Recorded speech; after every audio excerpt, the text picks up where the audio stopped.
Good evening. My name is Brian Salcedo, and I have been with Iskali since it began. Back in the days when my home parish, Queen of all nations, was called St. Domitilla. A lot has changed since then. There wasn't a gala during those times. We didn't have the beautiful retreat center we have now. Those retreats used to be held at St. Domitilla's convent.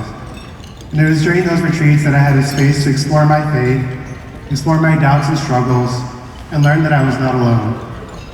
It was also there where I came to know Jesus as my best friend and guiding light. But before I can share how formative Iskali has been for me, it's important for me to share with you a bit of context as to who I am. I'm proud to say that I was born in Jalisco, Mexico, and immigrated to the United States as an undocumented immigrant.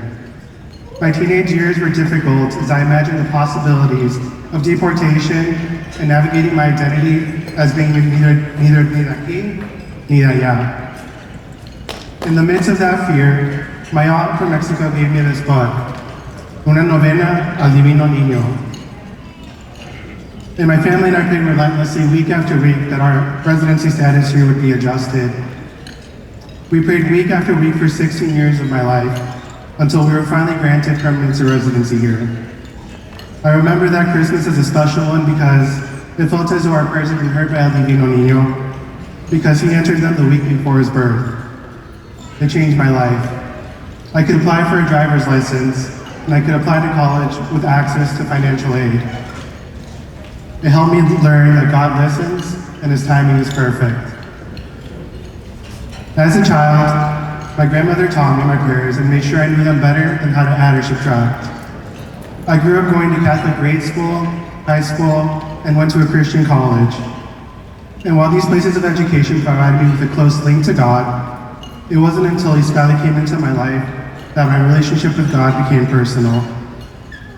Before Iskali, I went to Mass because that's what I was taught to do.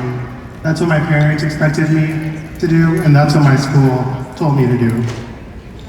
It wasn't until this tall man, a man named Vicente, came into my life with this group of Iskali, and he said to me in a way that I'm sure he's addressed many of you in this room.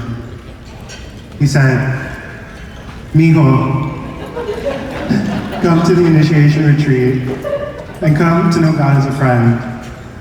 Vicente explained this concept of Iskali, and something inside me told me, you need to do this. And so I lived my initiation retreat, and the rest was history. Iskali quickly taught me that God is more than a distant person. God is my best friend. I learned this through the youth group in my community, where we all shared our joys and our struggles. My community relayed their personal challenges, and week after week, we learned that things would work out, no matter how difficult they were. It was during this time that I was able to address doubts in my faith. It was a point in my life where I began to question why I was Catholic. A lot of these questions came to me because of classmates at the Christian college I attended. They would ask me, "Why are you Catholic?" or "Why do you pray to Mary?" And I think these were valid questions to be asked, but my answer wasn't so valid. I would say it's just how I was raised. This is what I was told to do. And rightly so, they told me, well, it just sounds like you're following a crowd. It doesn't sound like you believe what you believe. Initially, I was hesitant, uncertain of where to go with these questions and doubts I had. I questioned, would my community and youth group think negative of me or judge me for these doubts that I have?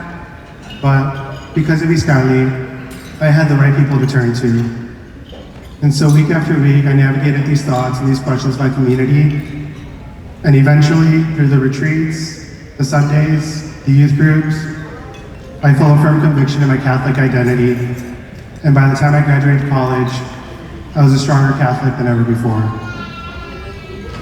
When I graduated college, I thought, my time with Iskali is done. It's just for the youth in my community. Clearly, I was wrong. Iskali continued to be with me as I started my first job and as I applied to medical school.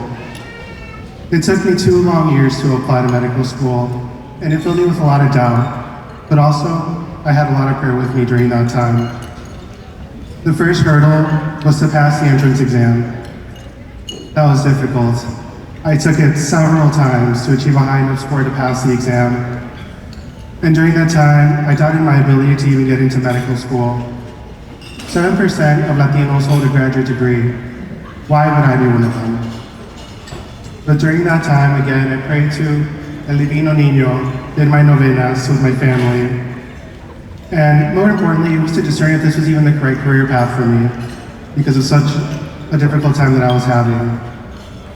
Eventually, I passed the exam, and then I applied to 30 medical schools.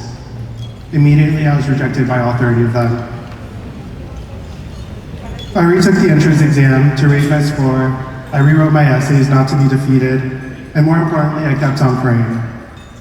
This time again, I raised my score, and I applied to 30 new schools. And I even applied to the medical school in Guadalajara to take their entrance exam, because if I couldn't make my dreams a reality here, I knew I would do it elsewhere. And so for some reason, which today I just believe to be divine intervention, the entrance exam to medical school in Mexico was canceled, and yet again another door had closed on me.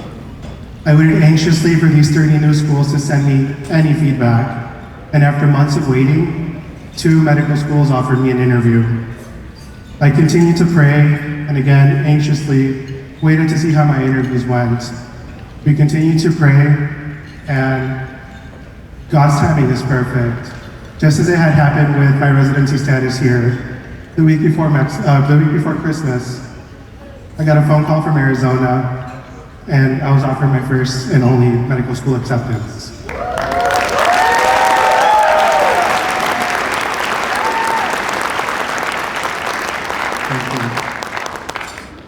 Even from a distance, and I say all of this to share with you how Iskali has been with me.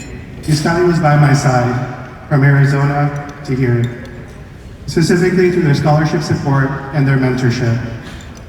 And I want to recognize that I've worked with a lot of Latino organizations throughout my career, and no other organization like Iskali supports Latinos like they do. Iskali has been with me since high school, college, medical school, and I can confidently say that it will be with me as a physician.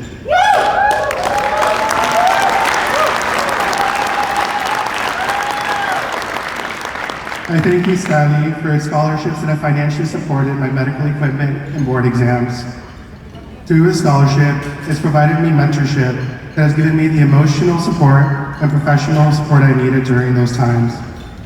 I recall and want to thank my mentors, Vicente and Marcos, who are here, because they worked with my schedule, my busy studying, and all the exams I had to make it work to me. During those meetings, not only did they ask me how I was managing my educational stress, but also, and more importantly, how I was keeping my faith alive. They were the lifeline I needed to remind myself that there was more to my education. God was to remain a priority in my life, no matter how difficult or busy I found myself. As many of you have heard, medical school is hard, and it's even more difficult when you're the first one in your family to do it. There have been a couple close calls with nearly failed exams, difficult weeks with long hours at the hospital, and challenging patient cases. But prayer continues to be what gets me through. I'm happy to say that I completed my final medical school exam as of last month, and I'm currently undergoing interviews at several hospitals.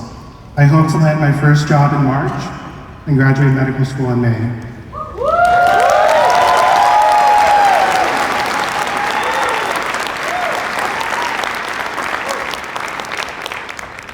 I share this with you and share my story here with everyone in hopes that you too can see what the power of prayer can do, because I wouldn't be here on the stage without it. I trace these roots to Iskali, which has provided the foundation for me to continue to have such a strong prayer life. Without prayer, my life would be completely different, and I would not be on the stage or graduating medical school or anywhere close to my life aspirations. Without Iskali, I would not have had the spiritual support and the community that was necessary to get me through difficult times in all aspects of my life. And so I leave you with this. Pray tonight. Pray with your families and your communities, and walk alongside God in all that you do. Thank you, and have a blessed night.